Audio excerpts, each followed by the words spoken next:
Alors bonjour tout le monde, j'espère que vous portez toujours très bien. Donc je me présente une fois de plus, je suis Exponentiel Fojo, puis je vous reviens aujourd'hui avec une nouvelle vidéo. Et dans cette vidéo, comme d'habitude, on va parler d'investissement et on va parler principalement d'investissement de crypto-monnaie. Ça, tu le sais déjà. Donc dans cette vidéo, on va s'intéresser à la psychologie du marché, quand acheter, quand vendre les crypto-monnaies, parce que tu sais que c'est très important lorsqu'on investit dans les crypto-monnaies de savoir exactement à quel moment on va prendre ses bénéfices, à quel moment on va entrer dans le marché, parce que le marché est très cyclique. Ça ne sert à rien d'acheter la crypto-monnaie aujourd'hui et que demain matin ça perd de 10, 15, 20%. Voilà pourquoi on va observer le marché, on va observer en même temps l'actualité politique, la géopolitique, puis, il y a beaucoup d'autres indicateurs comme ça qu'on va regarder, comme ça on va en parler dans la vidéo. Donc, la vidéo peut être très longue, c'est une vidéo d'un peu plus d'une heure, mais je peux te confier qu'elle est très riche d'enseignements. Le contenu que tu vas regarder et apprendre dans cette vidéo, tu ne la trouveras nulle part ailleurs. Donc, ça vaut la peine vraiment de rester jusqu'à la fin. Puis, surtout, si tu as trouvé la vidéo intéressante, ce serait important pour toi de liker la vidéo, puis surtout de la partager. Like la vidéo, partage la vidéo parce que c'est toujours important pour l'algorithme YouTube. Tu sais, on a une communauté, il faut absolument vulgariser l'information dans la communauté. Donc, le fait de liker puis de partager, ça permet facilement à l'algorithme YouTube de faire circuler l'information.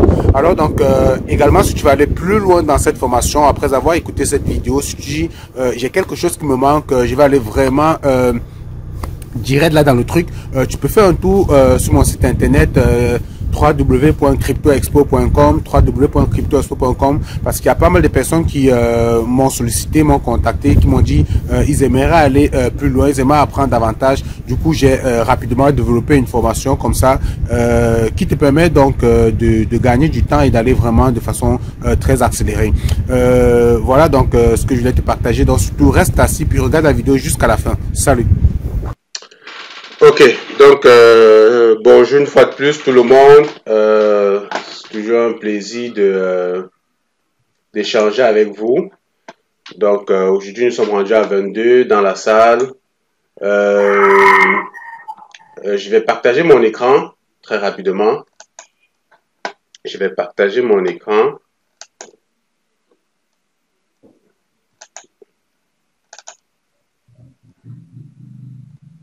Slide ici.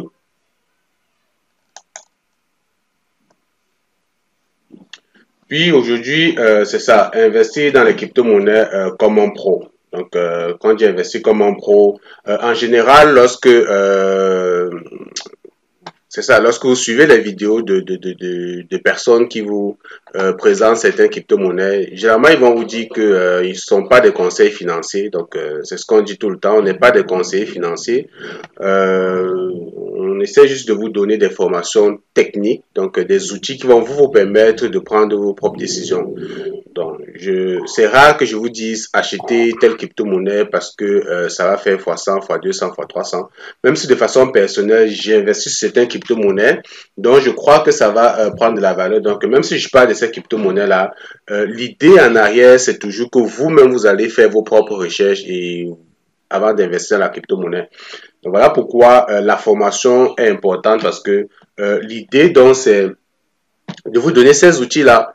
Donc, on dit, faites vos propres recherches. Finalement, vous pouvez vous dire, mais comment on fait donc ses propres recherches? Où est-ce qu'on peut regarder? Où est-ce qu'on peut chercher? C'est ça l'analyse fondamentale. Et puis, après, lorsqu'on a cherché les crypto-monnaies, on a trouvé la crypto-monnaie, on peut également se poser une question importante. Quand acheter et quand vendre? Parce que ça, c'est très capital. Une fois qu'on a choisi le projet, on a choisi la crypto-monnaie, c'est important de savoir, est-ce que j'achète maintenant ou j'achète plus tard? Et quand j'ai acheté la crypto-monnaie, quand est-ce que je vends? Parce que c'est vraiment important de savoir quand est-ce que vous allez vendre pour prendre vos profits. Et l'une des choses sur lesquelles j'insiste toujours, c'est que les crypto-monnaies, c'est vraiment la patience. J'aime bien le dire parce que si vous êtes entré dans les investissements crypto-monnaies parce que vous pensez que c'est ça, voilà que au bout de 6 mois, vous allez être millionnaire, vous n'êtes vraiment pas au bon endroit. Donc, les crypto-monnaies, c'est vraiment la patience.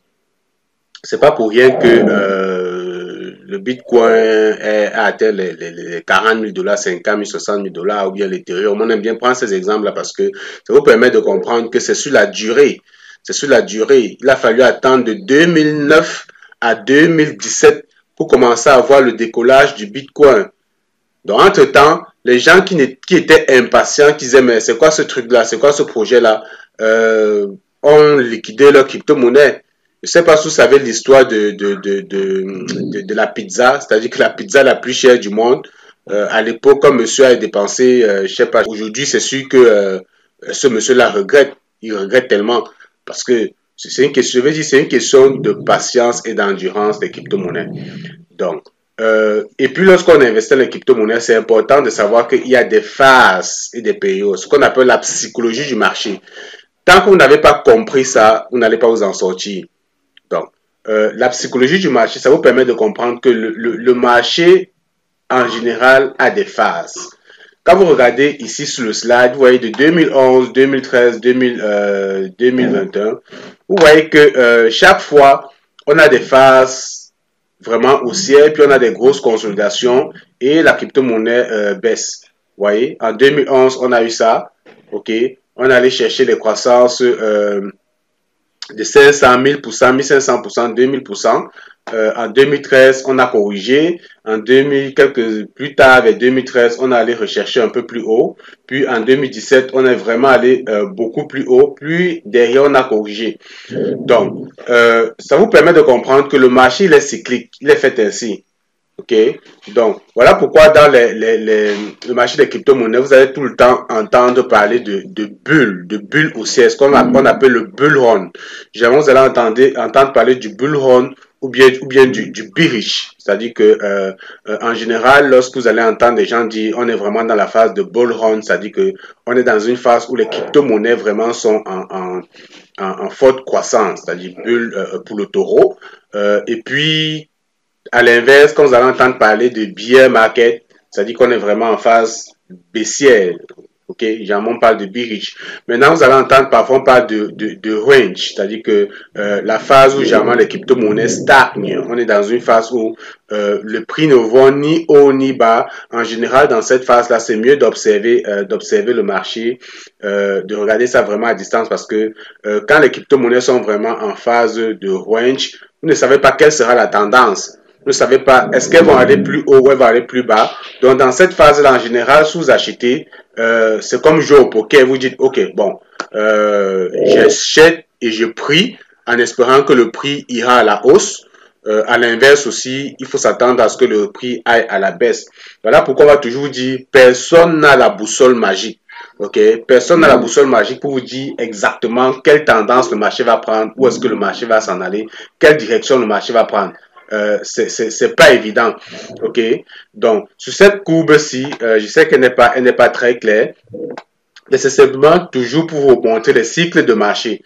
Donc ça montre les cycles de marché sur une certaine période, et on voit donc qu'on a toujours des périodes de bull run où les crypto-monnaies sont vraiment en forte croissance. Après on obtient par moment ce qu'on appelle le top, ok.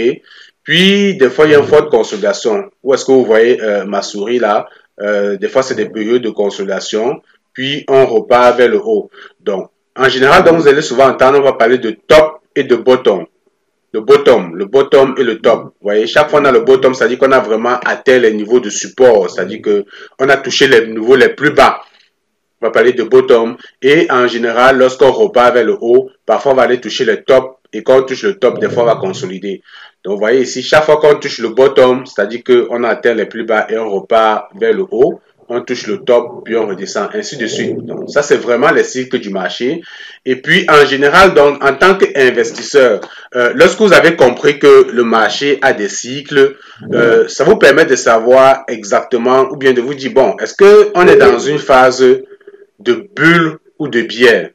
Vous voyez, ici vous avez bulle, vous avez biais, bulle, biais, bulle, biais. Donc, on a toujours des phases où on est en bull run, après on est dans une phase de bear market, ok? Donc, lorsque vous entrez par exemple dans une crypto-monnaie, vous voulez entrer sur le marché, comme ici on voit 49%, on est vraiment entré dans une phase haussière à partir d'ici. Pendant, ici on voit 52 jours, on a atteint les 49%. Après, on a atteint le top, on a fait une consolidation, ok, puis on est reparti vers une phase haussière. On allait chercher 75, comment dire, on allait chercher les 49%, ok. Après pratiquement 522 jours ou 525 jours, ok. Avant cette phase haussière, vous voyez ma souris ici, on allait vers une phase haussière jusqu'au top ici. Avant cette phase haussière, vous voyez que au milieu, juste au milieu ici, on a comme une phase de consolidation qui a duré presque 532 jours avant d'aller plus haut. Et lorsqu'on a touché le top pendant 522 jours, on est redescendu, ok? On est redescendu, on a touché encore un nouveau bottom. Vous voyez que chaque fois le bottom varie. Ok, ceci veut dire quoi? Ceci veut dire qu'en général, lorsque les crypto-monnaies prennent de la valeur, c'est-à-dire que quand le Bitcoin quitte par exemple de 1000 $ à 10 000 $, après avoir atteint ce top de 10 000 $, il y aura une phase de consolidation où le Bitcoin va aller toucher un niveau plus bas, un niveau bas, quoi, ce qu'on appelle le bottom, qui peut-être sera 5000 $. Ok, là on aura fait une consolidation. Puis il va partir de ces 5000 $, il va aller chercher un nouveau sommet. Généralement, il dépasse toujours son dernier sommet. C'est-à-dire, comme la dernière fois, c'était arrêté à 10 000, qui était son top ici, il va peut-être aller à un top plus élevé. Il va aller chercher, par exemple, les 40 000, les 50 000. OK? Et après avoir atteint les 50 000, il va consolider, il va aller chercher un nouveau bottom, qui cette fois-ci ne sera plus le même niveau de bottom. C'est-à-dire, on va plus descendre jusqu'au niveau de 5 000, on va peut-être aller s'arrêter au niveau de 25 000. Donc, ceci vous permet de comprendre que même s'il y a une phase de hausse et de baisse, en général, lorsqu'on est dans une phase de consolidation, c'est difficile, pas que c'est impossible, mais c'est difficile que la crypto-monnaie aille plus bas que son dernier plus bas niveau. Je ne sais pas si c'est clair. Donc, ça va toujours être des paliers. Il va toujours aller chercher un niveau bas. Plus progressivement, il va essayer d'augmenter ce support-là. Voyez un peu. Donc, ceci doit vous permettre, vous, lorsque vous voulez entrer dans le marché des crypto-monnaies, quand on disait quand acheter, quand vendre, quand vous avez compris que le marché, attention, il y a des cycles. Avant d'acheter la crypto-monnaie, je me pose la question, dans quel cycle est-ce qu'on se situe? Est-ce qu'on est dans un bull ou est-ce qu'on est dans un bear? Si on est dans un bull, je me dis, ok, ça fait combien de jours que le marché est en bull? Vous voyez? Parce que vous voyez qu'il y a toujours quand même un certain nombre de jours où ça reste dans une phase avant de casser pour changer de phase. OK? Donc, généralement, si je vais acheter la crypto-monnaie, puis je me rends compte que depuis 200 jours, quand même, les crypto-monnaies sont en hausse. C'est-à-dire qu'il faut que je fasse attention parce que 200 jours, 300 jours, ça commence à être important, intéressant. Il y a de fortes chances que si j'achète à ce niveau, OK? Regardez par exemple ici, quelqu'un qui a acheté vers ce niveau, quelques jours ou bien quelques mois après, le prix s'est cassé. OK? Donc, voilà pourquoi vous, lorsque vous voulez acheter des crypto-monnaies, dépendamment de la phase où on se situe, vous pouvez vous dire, bon, moi, je préfère attendre. Ça a trop monté, ça fait longtemps que ça monte. Il y a de fortes chances que ça se casse la gueule en arrière. Donc, plutôt que d'acheter aujourd'hui le Bitcoin à 65 000 $ et que 2 semaines après, le prix chute à 30 000 $, je préfère attendre. C'est pas le bon moment d'entrer sur le marché. OK? Donc, ça, c'est important. Ça vous permet justement de savoir quand entrer, quand sortir du marché. Donc, lorsque vous avez compris dans les cycles du marché, c'est important. Puis, ce que vous allez également remarquer, c'est que des fois, vous pouvez aller dans le calendrier annuel, c'est-à-dire que les années précédentes, pour essayer de voir qu'est-ce qui s'est passé, par exemple, en février de l'année 2020, par exemple. OK? On peut dire qu'est-ce qui s'est passé en février de l'année 2020. OK? Donc, on va faire une petite comparaison, puis on va se rendre compte que, bon, peut-être en février 2020, le marché des crypto-monnaies n'était pas intéressant. Puis on va se dire, mais quelles étaient les raisons? Pourquoi est-ce qu'en février 2020, le marché était baissier? S'il y avait une raison particulière, on peut dire, bon, peut-être en 2020, il y avait la Covid, par exemple. La Covid commençait, puis les gens ont paniqué, les gens ont vendu les crypto-monnaies. Ou en 2020, il y avait une grosse inflation en février. C'est pourquoi les crypto-monnaies ont vraiment baissé.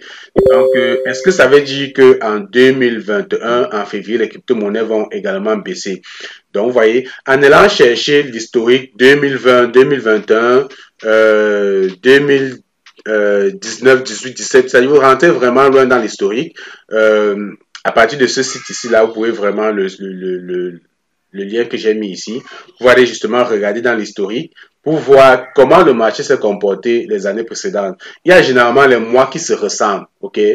Par exemple, le mois de septembre, en général, autant pour les marchés, la plupart des marchés en général, que ce soit les stocks ou les cryptos, en général, en septembre, les marchés sont comme baissier parce que bon, généralement c'est la rentrée, les gens ont besoin de l'argent, donc les gens vont vendre généralement tout le retirer les investissements, prendre des profits pour aller, je sais pas, préparer la rentrée, ok. Donc généralement c'est baissier. Et puis le mois de décembre aussi, des fois ça varie d'une année à une autre. Donc en allant donc regarder également dans l'historique d'évolution du marché, ça vous permet de savoir où est-ce qu'on se situe, est-ce que c'est un bon moment pour acheter la crypto-monnaie ou pas. Ok. Donc, ici, j'ai déjà parlé de la psychologie du marché dans l'une de mes vidéos sur la chaîne. Donc, ceux qui se souviennent lorsque je faisais la vidéo pour présenter en fait l'état du marché, j'avais parlé de la psychologie du marché. C'est très important de comprendre en fait la psychologie du marché parce que ça rejoint effectivement ce qu'on vient de dire là. Et puis tout à l'heure, je vais faire une comparaison avec la psychologie du marché, par exemple du Bitcoin. Vous allez voir que ça se ressemble quand même pas mal. C'est-à-dire que le graphique qu'on a ici, avec le graphique du marché des crypto-monnaies en général, sont comme identiques. Donc, il y a vraiment de grosses similitudes entre les deux. Puis, vous allez comprendre ça. Alors, en général, les situations sont, je vais dire que c'est un cycle. Donc, c'est le même cycle que je viens de vous présenter. Puis ça, c'est vraiment le cycle, ça représente le cycle global de tous les marchés. Donc, comme je le dis toujours, que vous soyez dans le marché des actions ou bien du forex et tout ça, la bourse en général, vous allez être habitué à ces cycles-ci. Ok? Donc, le plus souvent, vous avez toujours une phase de disbelief, c'est-à-dire qu'une phase où les gens ne croient pas. Ok? Donc, les gens se disent que vraiment cette histoire, je pense pas, je sens pas ça. Ça va certainement cracher comme tous les autres. Donc, ça va certainement cracher comme tous les autres projets. Donc, c'est ce qu'on a vu justement dans les crypto-monnaies au début, quand le Bitcoin vraiment s'est lancé vers les années 2008, 2009, 2010. Les gens ne croyaient pas. Et en général, la plupart des crypto-monnaies, c'est comme ça. Au début, en général, les gens n'y croient pas trop. Ok, les gens ont des doutes, les gens sont un peu sceptiques. Parce que, bon, c'est normal, c'est la nature humaine. Mais en tant qu'investisseur, lorsqu'on a fait déjà l'analyse fondamentale, comme je vous ai dit, on peut se dire, c'est le bon moment pour acheter. Quand personne ne croit, c'est le moment d'acheter parce que on veut acheter plus bas et profiter de la hausse. Ok? Donc, après, on commence à entrer dans une phase haussière où les gens commencent légèrement à expirer, ok? Et dit, bon, voilà, la montée est possible et progressivement on commence à entrer dans une phase d'optimisme où les gens vont commencer à dire vraiment cette histoire, je pense que c'est réel. Vous voyez, ça c'est quand vraiment ça commence à accroître là. Donc ça c'est vraiment dans les années 2017 du Bitcoin où les médias ont commencé à parler, la radio, la télé, ça a vraiment commencé à chauffer. Puis ça a amené plein de nouveaux investisseurs qui ont commencé à croire aux crypto-monnaies. Ok, donc pendant qu'on est ici là déjà dans cette phase d'optimisme là, vous voyez que ceux qui étaient là au début, à la phase de disbelief, ils commencent à prendre des profits, ils commencent à faire des gains ici. Ok, puis on est dans la phase de belief. Maintenant les gens commencent vraiment à croire. Ok, donc on commence à se dire vraiment cette histoire, c'est le moment d'investir, il faut vraiment investir là-dedans, c'est le bon moment. Mais vous voyez donc que vous, aujourd'hui, étant donné que vous connaissez la psychologie du marché, les cycles du marché, vous savez que ça, ce n'est pas le bon moment pour investir. Donc, lorsqu'on a déjà traversé toutes ces phases, bien qu'on est ici, en forte croissance, vous n'allez pas entrer dans le marché ici. Ou du moins, si vous entrez dans le marché ici, au moins vous entrez comme un pro, c'est-à-dire que vous êtes prêt à assumer les conséquences. Vous comprenez? Donc vous entrez quand même avec certains outils, ce qu'on va voir peut-être dans d'autres vidéos, comment mettre ce qu'on appelle des stop loss. C'est-à-dire que je peux entrer sur le Bitcoin, même si le Bitcoin est déjà dans les 70 000 $ et qu'il est en forte croissance depuis 500 jours. Je peux dire j'entre en espérant que bon, il va encore peut-être faire 10 ou 20 jours de croissance, mais dès que j'entre, je mets mon stop loss. Je mets mon stop là pour dire que si ça va plus bas que mon prix d'entrée, vends et sors-moi du marché. parce que j'ai la conscience que rendu à ce niveau, c'est un peu risqué. Il y a de fortes chances que le prix se retracte, ok. Puis donc ici donc c'est vraiment la phase de grosses croyances où les gens vont commencer à faire ce qu'on appelle le margin. Le margin dans les crypto-monnaies, ce qu'on appelle le trading, par exemple, à effet de levier, c'est-à-dire que les gens vont entrer dans le marché des crypto-monnaies avec de l'argent qu'ils n'ont pas. OK? Les effets de levier, le margin, c'est vraiment faire les prêts pour investir. C'est-à-dire que j'ai par exemple 100 $, je vais parier que le Bitcoin va prendre de la valeur. Donc, lorsque je parie que le Bitcoin va prendre de la valeur avec mes 100 $, je suis capable de dire à la plateforme que mets-moi un levier de x10, c'est-à-dire que je vais m'exposer avec mes 100 $, on aura l'impression que je me suis exposé sur le marché avec 1000 $, ok? Parce que j'ai pris un effet de levier x10. Donc, ayant 100 $, le supplément d'argent qui arrive comme ça, comme par miracle dans mon portefeuille, c'est un prêt de la plateforme. Ok, donc les gens vont en commencer parce que ils se disent que waouh, cette histoire ça va vraiment exploser. On a plus d'assurance, on est plus serein. Voilà pourquoi on va prendre des effets de levier pour aller multiplier ses gains. Ok, donc sauf que voilà, oui, les gens vont prendre des effets de levier, ils vont commencer à prendre des gains parce que oui, en général, lorsque les crypto-monnaies sont en forte croissance, tout le monde peut trader. C'est-à-dire que quand on est vraiment en phase de ce qu'on appelle le bull run là, n'importe qui peut devenir trader parce que généralement dans cette phase-là, tout prend de la valeur. Tout prend de la valeur. Donc, sauf qu'il y a un risque en arrière. Et donc, progressivement, voilà comment on entre dans les phases d'euphorie. Donc, où les gens disent, voilà, cette histoire, c'est vraiment génial. On va devenir riche. Puis, sauf que, à partir de ce moment-là, donc, la situation commence à s'inverser. La situation commence à s'inverser. Là, on entre vraiment dans ce qu'on appelle une phase de correction parce que les gens commencent à demander des profits. Comprenez que depuis là, il y a des gens qui sont entrés ici au début, qui sont entrés au niveau de l'optimisme, au niveau de la croyance. Puis, progressivement, dans ce moment, ces gens vont donc commencer à prendre des profits. Donc, quand il y a donc beaucoup de personnes dans un marché qui ont déjà pris des bénéfices, qui se mettent à vendre, les prix vont aller à la baisse, comme dans tout type de marché. Ok, si beaucoup de gens se mettent à vendre un bien, le prix du bien va baisser parce que s'il y a trop de vendeurs d'un produit sur le marché, le prix du produit, voilà, ça perd de la valeur, donc ça baisse. Donc voilà ce qui va commencer à créer la baisse, c'est juste le fait que les gens vont commencer à prendre des profits ici. Donc à un moment donné, c'est sûr que ça va toujours arriver dans un marché que les gens prennent leurs profits. Donc on entre dans une phase de consolidation, les gens se disent non, c'est pas grave, ça va repartir, y a pas de souci. Puis progressivement, donc, le prix continue de baisser. Vous voyez, là on est dans une phase d'anxiété. Parce que ce qui se passe ici, c'est que il y a des gens ici qui avaient fait ce que vous appelez le trading à effet de levier.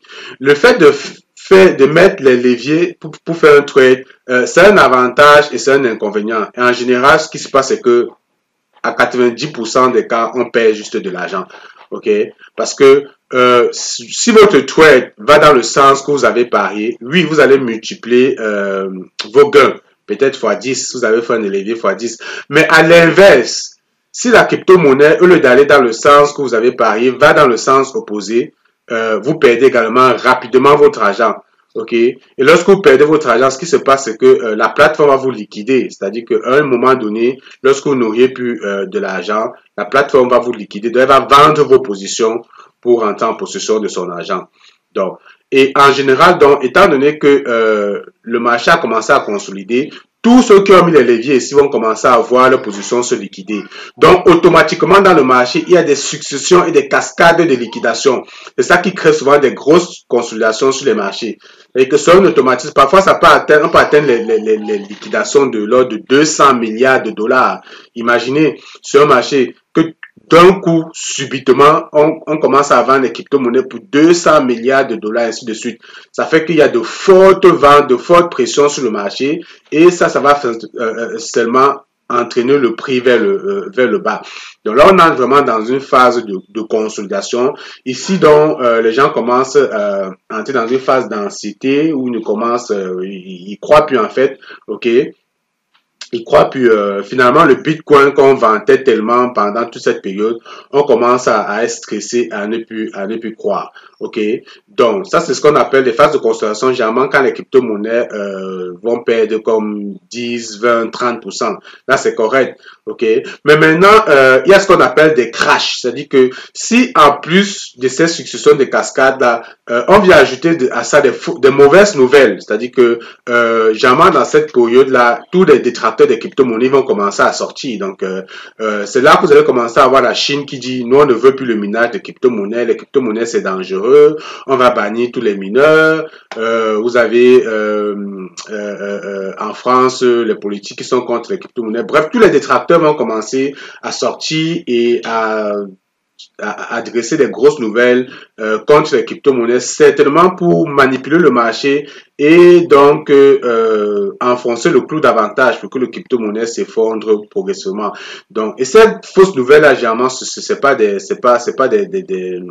bonnes nouvelles pour les investisseurs. Donc, comme vous l'avez remarqué dans le groupe, en général, quand il y a des bonnes nouvelles, je le publie parce que les bonnes nouvelles viennent généralement flatter le sentiment des investisseurs. On aime être senti qu'on est dans un marché en bonne santé.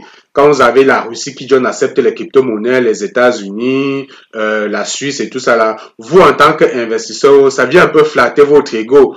Vous dites bon, ça veut dire que bon, là où j'ai investi quand même, il n'y a pas de risque.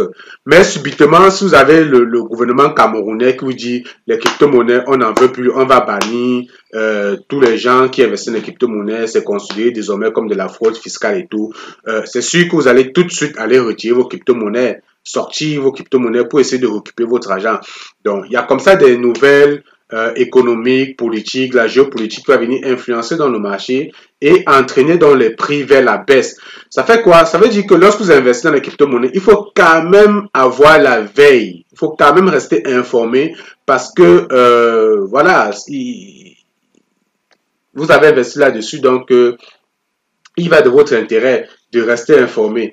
Donc, c'est ça. Ces successions de mauvaises nouvelles vont donc entraîner dans le prix vers la baisse.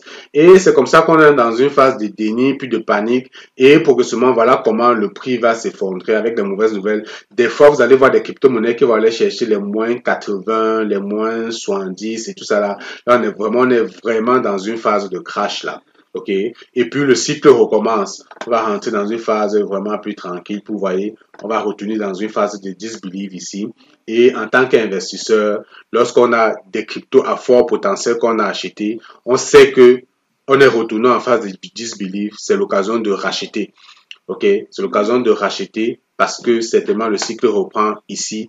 On va juste aller recommencer plus haut et redescendre.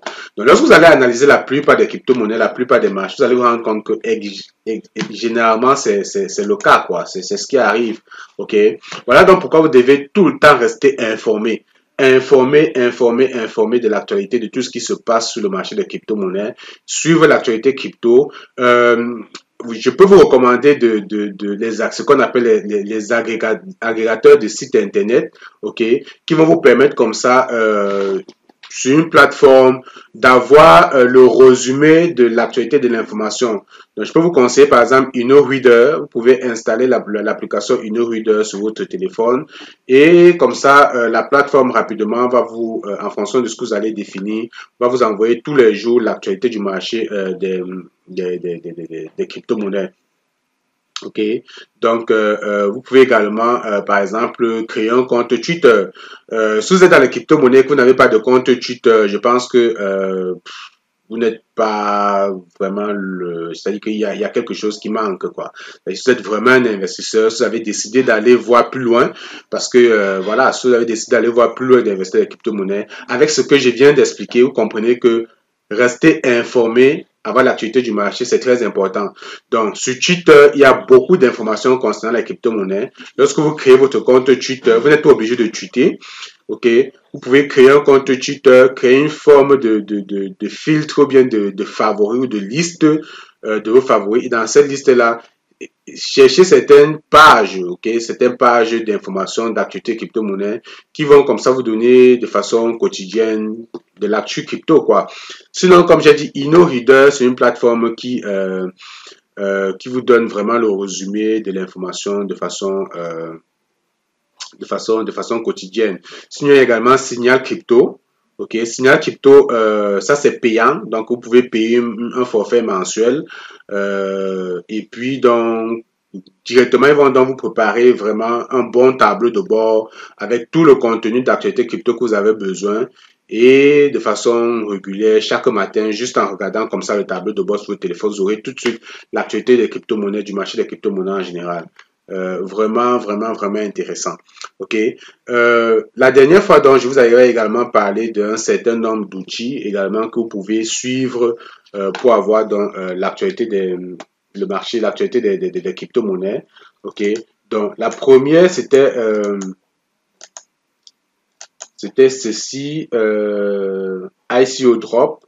Donc, ICO Drop, c'est des fois lorsque vous voulez acheter les crypto-monnaies, vous pouvez vous dire, mais comment est-ce que je peux aller comme ça découvrir ou bien détecter les nouveaux projets, les nouvelles crypto-monnaies? Ok, parce que des fois on se dit, mais où est-ce que je cherche les bons projets? Comment je cherche les bons projets? Comment je fais pour avoir les bons coups? Les bons coups, c'est-à-dire vraiment aller déceler les projets qui commencent vers le tout début. Ok, donc il y a ce qu'on appelle les ICO. Les ICO, vraiment, généralement, c'est les phases de lancement des crypto-monnaies. Donc ICO Drop, vous pouvez aller regarder ça. Vous voyez, il y a pas mal de crypto-monnaies qui débutent. Ça, c'est vraiment des projets qui sont au tout début. Ok, donc en analysant le tableau de bord, en cliquant sur l'une des crypto-monnaies, ça, c'est les ICO qui sont actifs. Vous essayez de voir tout de suite c'est quoi le projet, de quoi est-ce que le projet parle, qu'est-ce qu'ils veulent faire. Bref, exactement comme je l'ai montré lorsqu'on veut faire l'analyse fondamentale d'une crypto-monnaie.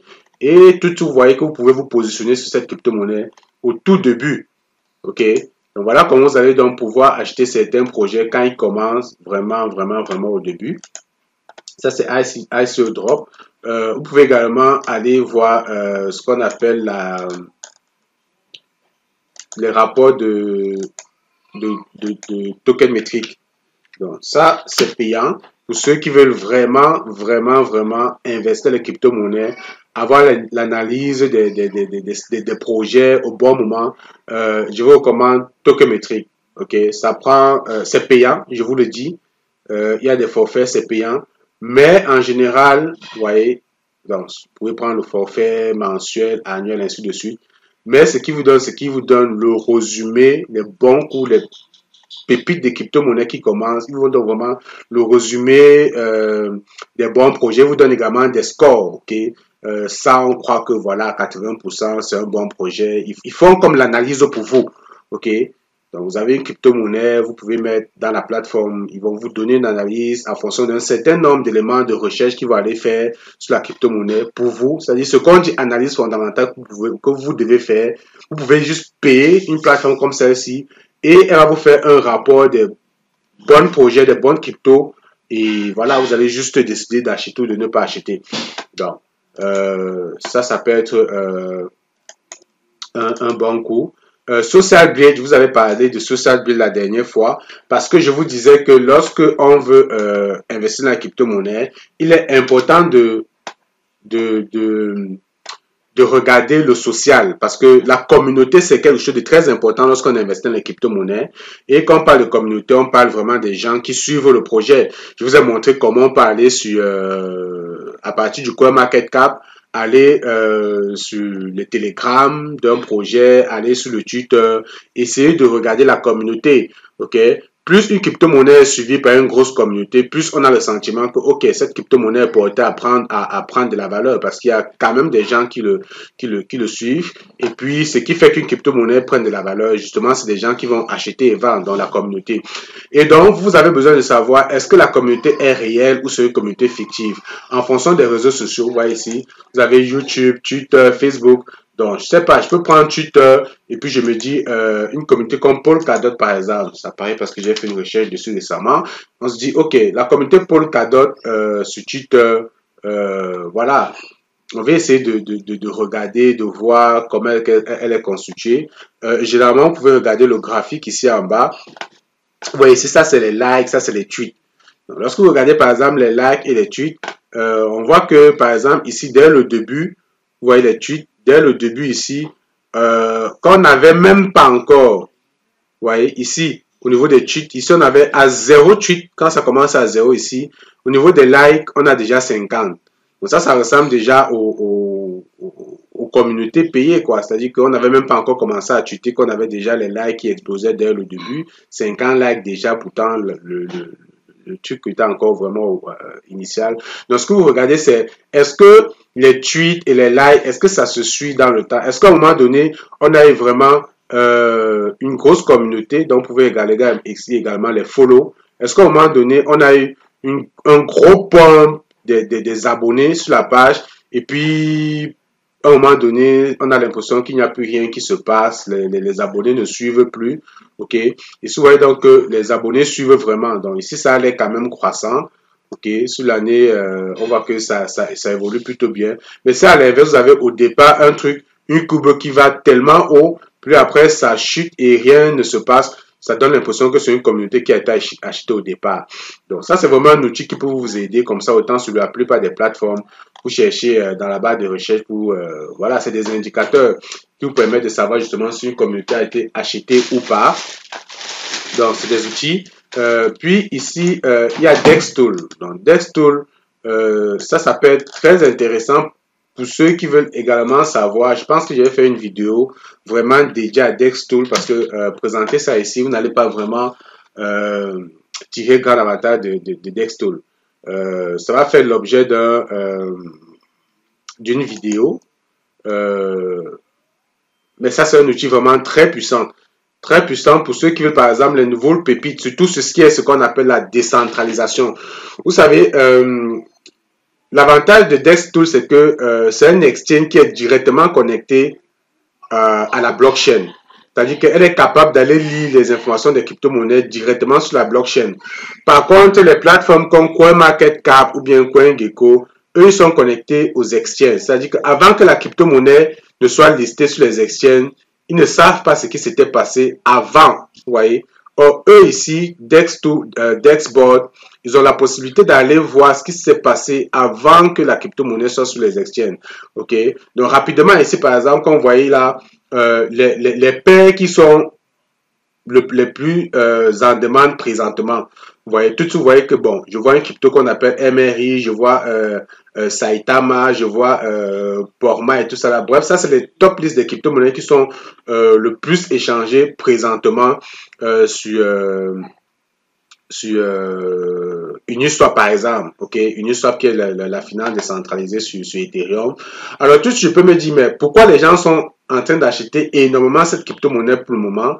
Vous voyez, là tout de suite je peux aller regarder, voilà, ça peut être un projet intéressant, peut-être c'est quelque chose qui commence, puis investir dessus, ok, donc, puis tout de suite je clique sur l'une de ces paires, par exemple cette paire-ci, qui était très sollicitée, il va m'ouvrir par exemple ici une page où j'ai le graphique. Et lorsque je vais en dessous de la page, je peux voir donc les gens qui sont en train d'acheter et vendre. Donc, vous voyez, on voit à l'instant les buy, les sell, les buy, les sell. Voilà.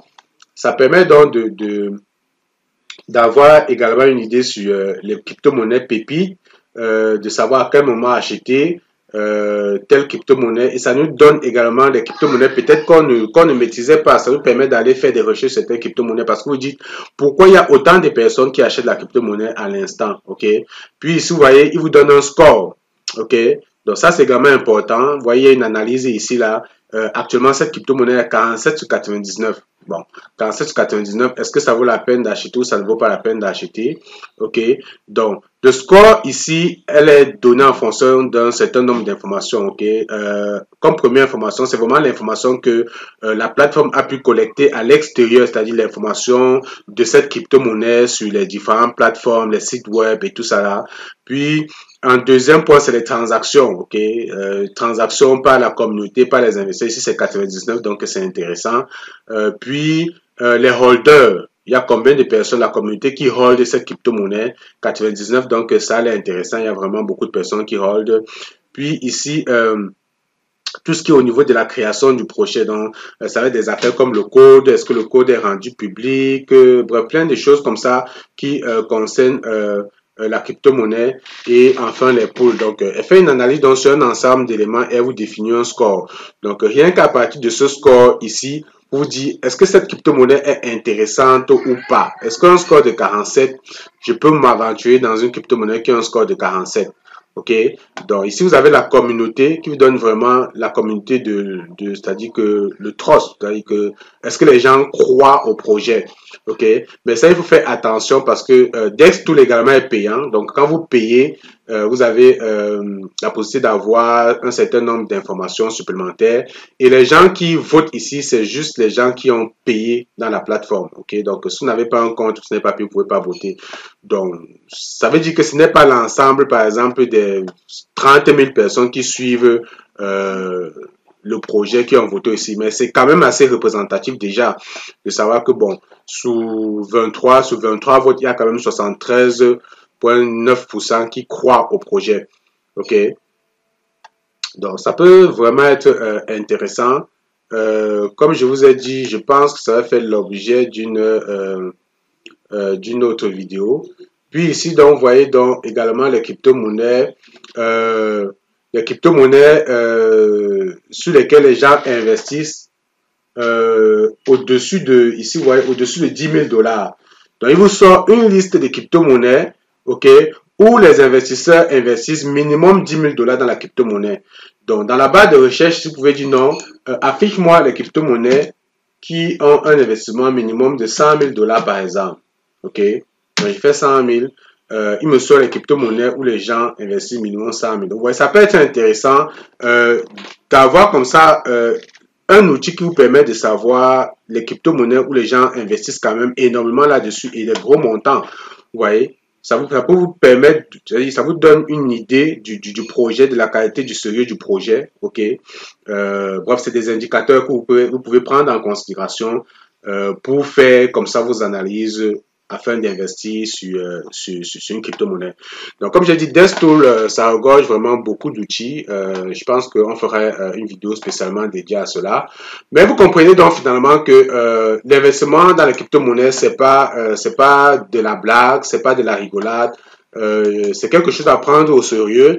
Il y a beaucoup de choses à prendre au sérieux. Et puis, si on retourne dans le CoinMarketCap présentement, si on va sur le CoinMarketCap, ceux qui ont regardé vont se rendre compte que depuis peut-être vendredi, les crypto-monnaies sont en baisse. Ok, les crypto-monnaies sont en baisse. Et puis il y a certainement raison à cela. Pourquoi les crypto-monnaies subitement baissent? On vient de voir dans la présentation les différentes raisons qui peuvent expliquer la baisse d'une crypto-monnaie. Ok, et si on a regardé l'actualité aujourd'hui, on sait que l'inflation est de plus en plus à l'ordre du jour. Ok, l'inflation est de plus en plus à l'ordre du jour et surtout comment dire, la géopolitique entre la possibilité de guerre entre la Russie et l'Ukraine. La Russie qui présentement à ses troupes armées, à son armée en Ukraine, qui déclare la guerre à l'Ukraine. Et donc, il y a donc une forte pression à ce niveau-là, qui fait que, bon, actuellement, dans tous les gouvernements, il y a par exemple, au niveau des États-Unis, le président américain qui a demandé à tous les ressortissants américains de rentrer, de faire attention, de retourner, de sortir du territoire, parce qu'il y a une possibilité de guerre, ok? Il y a une possibilité de guerre en Ukraine, déclaré par la Russie. Ok, donc ce sont dans les prochaines 24-48 heures. On ne sait vraiment pas ce qui va se passer. Certaines personnes pensent qu'après les Jeux Olympiques, peut-être que la Russie va attaquer. Voilà donc une information qui peut, voilà, ça vient un peu ébranler le marché. Puis, il n'y a pas que le marché des crypto-monnaies qui est touché. Ok, si on a regardé également le marché des actions, ok, on va se rendre compte que dans le marché des actions également, c'est la même chose. Donc, les gens n'ont plus confiance. Si on regarde le S&P 500, on va voir que il y a une grosse baisse. Ok, il y a une grosse baisse depuis un certain temps. Pareil pour l'ensemble des marchés en général. Ok, l'ensemble des marchés, stocks en général, ne se portent pas vraiment bien. Okay? Donc, lorsqu'on regarde ça, on voit que autant du côté des crypto-monnaies qu'autant des stocks, ça ne va pas. Ça ne va pas. Pourquoi? Parce que, de un, déjà, il y a cette situation de crise-là entre la Russie et l'Ukraine. OK? Mais également, il y a cette question d'inflation. Vous savez, l'inflation est en train de battre les records. Depuis le début de l'année, c'est pas nouveau. L'inflation est vraiment en train de battre les records. On parle d'un taux d'inflation autour de 7,5%. Et on attend, les gens attendent vraiment impérativement le discours de la Fed de demain, là, je pense que c'est lundi. OK? Est-ce qu'ils vont décider d'augmenter les taux d'intérêt? OK? Donc, on attend impatiemment ceci. Voilà pourquoi les investisseurs, en général, lorsque la situation est critique comme ça, les gens préfèrent se protéger. Les gens préfèrent dire, bon, je sais pas, est-ce qu'on va augmenter les taux d'intérêt? Ce sera quoi le discours? Donc, actuellement, les gens, peut-être, s'ils avaient des actions, des obligations, ils essaient de le vendre pour se protéger, dépendamment de ce qui va se passer lundi. Et puis, comme je vous ai expliqué tout à l'heure, une correction, ajouter à ça une succession de ventes, de panique, ça peut entraîner un crash. Et puis, on peut voir le marché, justement, aller vraiment descendre beaucoup plus bas que ça. Donc, voilà ce qui se passe présentement en général. Puis l'inflation aujourd'hui, c'est en train de battre tous les records. On parle d'un taux d'inflation autour de 7,5%. La dernière fois qu'on a vu ça, je pense que c'était en 2008. En 2008, donc là, c'est ça. Depuis 1982, on n'a jamais vu un taux d'inflation comme celui-ci. OK? Donc, en général, vous savez, avec l'inflation, on ne sait pas ce qui va se passer. Comme je dis, on attend de ce que les gouvernements vont prendre comme décision. Mais c'est sûr qu'on va augmenter les taux d'intérêt. Les taux d'intérêt vont augmenter. Donc, on voit la courbe ici. On voit qu'on est ici au-dessus de 7 points %. Donc, on a dépassé le seuil de 2008. Donc, 2008, vous voyez, 2008, on était quelque part ici, quelque part vers ce niveau. Bref, on a dépassé, puisqu'on a cassé l'horizontal ici vers le haut, on a dépassé certainement le seuil de 2008. Et vous savez ce qui s'est passé en 2008 avec la crise des subprimes, ok, et ce qui est à l'origine de la création des crypto-monnaies. Donc, c'est la crise de 2008 avec des fortes inflations qui a fait en sorte que finalement, un groupe de personnes, aujourd'hui qu'on appelle Satoshi Nakamoto, on ne sait pas si c'était un individu ou un groupe d'individus, qui a décidé de créer le Bitcoin, décidé de créer une monnaie qui ne devait plus être corrélée à la monnaie traditionnelle, c'est-à-dire aux institutions traditionnelles. Même si aujourd'hui, on se rend quand même compte que de toutes les façons, c'est un peu lié parce que, bon, ce qui se passe dans le marché des actions, comme on peut le voir, ça influence quand même le marché des crypto-monnaies. Okay? Mais de plus en plus, ce qu'on observe, c'est que des gens donc retirent leur argent de tous ces investissements traditionnels pour aller mettre dans les crypto-monnaies. Donc, en tant qu'investisseur crypto-monnaie, est-ce qu'on peut se dire qu'on est épargné, même si le marché corrige maintenant, mais on peut se dire, voilà, on retourne comme à la case de départ. Et les fondamentaux qui ont permis de créer le Bitcoin se rejoignent aujourd'hui en 2008, se rejoignent aujourd'hui en 2020. Donc, est-ce que ça sera plutôt intéressant pour le marché des crypto-monnaies du fait que beaucoup de personnes vont donc se virer vers les crypto-monnaies. On a commencé à avoir beaucoup d'adoptions au courant de la semaine, justement. On a justement vu cette Russie-là qui a dit que elle adoptait les crypto-monnaies, en fait, et qu'elle travaillait sur un projet d'adoption des crypto-monnaies comme monnaie légale, un peu comme le Salvador. Vous savez qu'aujourd'hui, le Bitcoin au Salvador, c'est la monnaie nationale du Salvador. Il y a pas mal de pays qui songent également à adopter le Bitcoin comme monnaie nationale. Vous avez beaucoup d'institutions aujourd'hui qui mettent une partie de leurs revenus, de leur capital sur les crypto-monnaies. Ok, j'ai l'habitude de vous partager les informations de CryptoAs, qui également, si vous voulez rester à l'affût de l'information des crypto-monnaies, comme je disais tout à l'heure, ça peut être également un bon site pour rester connecté, garder la veille. C'est ça. Donc, si on cherche par exemple KPMG, je vous ai partagé ça dans la semaine, au courant de la semaine. Vous avez certainement vu cette information de KPMG, cette grosse firme d'audit qui dit donc que elle doit mettre désormais une partie de sa trésorerie sur du Bitcoin et de l'Ethereum. Ok? Donc, ce n'est pas anodin, ils sont pas idiots. OK? Donc, on parle quand même du film d'un cabinet d'audit conseil comptable.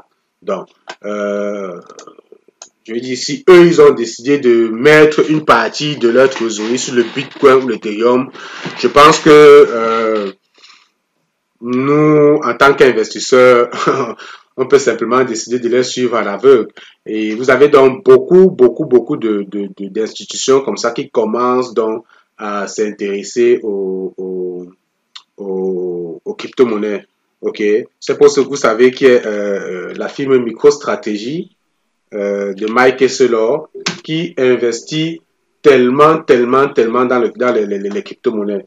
C'est-à-dire que chaque fois que les crypto-monnaies baissent, ce monsieur ne fait qu'acheter. Si bien que récemment, il a eu... on est qui ce MicroStrategy là? Il a eu des problèmes avec...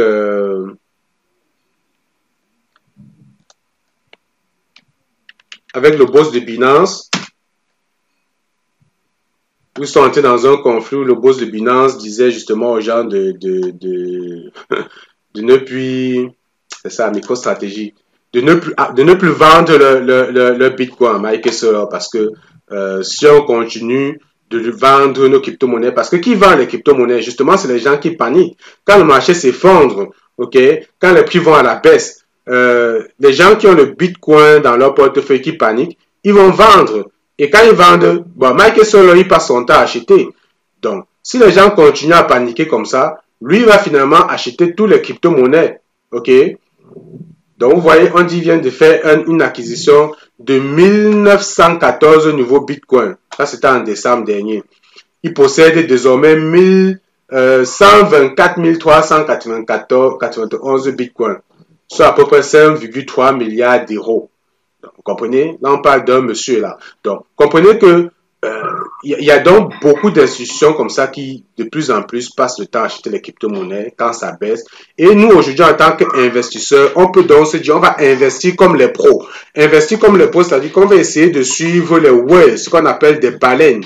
Ok, ça peut être une stratégie d'investissement, c'est-à-dire que je peux décider de suivre, je sais pas, Mike Esselor, KPMG, certains gouvernements, comment on appelle l'autre là, de Tesla là, pour dire que voilà, chaque fois que le Bitcoin se casse la gueule, j'essaie de mettre une partie de mon capital là-dessus parce qu'ils sont pas idiots. C'est-à-dire qu'aujourd'hui, vous avez tous ces firmes-là, Google, Microsoft, Amazon, PayPal, qui se retournent dans les crypto-monnaies pour investir dans les crypto-monnaies. Je pense pas qu'ils sont idiots. Je pense qu'ils voient en quelque sorte une opportunité d'investissement.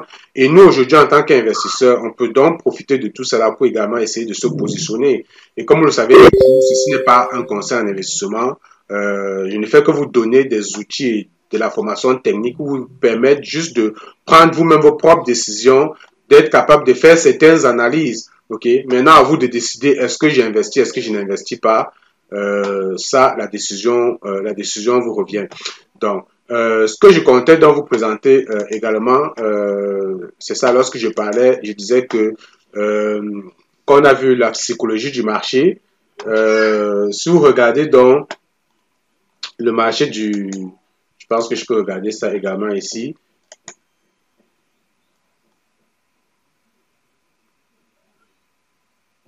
En général, si vous regardez les courbes des crypto-monnaies sur une longue période, vous allez voir que ça reflète exactement ce qu'on a vu tout à l'heure dans la psychologie du marché, avec le disbelief et tout ça là.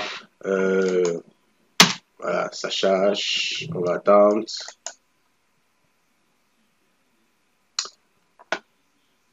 Bon, je sais pas pourquoi. De toutes les façons, je pense que vous avez compris ce que je voulais vous partager ce matin. Et comme j'ai dit, l'analyse fondamentale, pour que la session ne soit pas trop longue, j'ai déjà une vidéo sur la chaîne qui parle de l'analyse fondamentale. Vous pouvez aller regarder ça. Ceci, c'est en complément à l'analyse fondamentale qui vous permet de savoir à quel moment acheter et vendre les crypto-monnaies. Donc, il y a un autre outil, pendant que je me rappelle, que je voulais vous présenter, qui peut être également un autre moyen d'aller comme ça chercher les bons projets. Je vais par exemple regarder Bubble.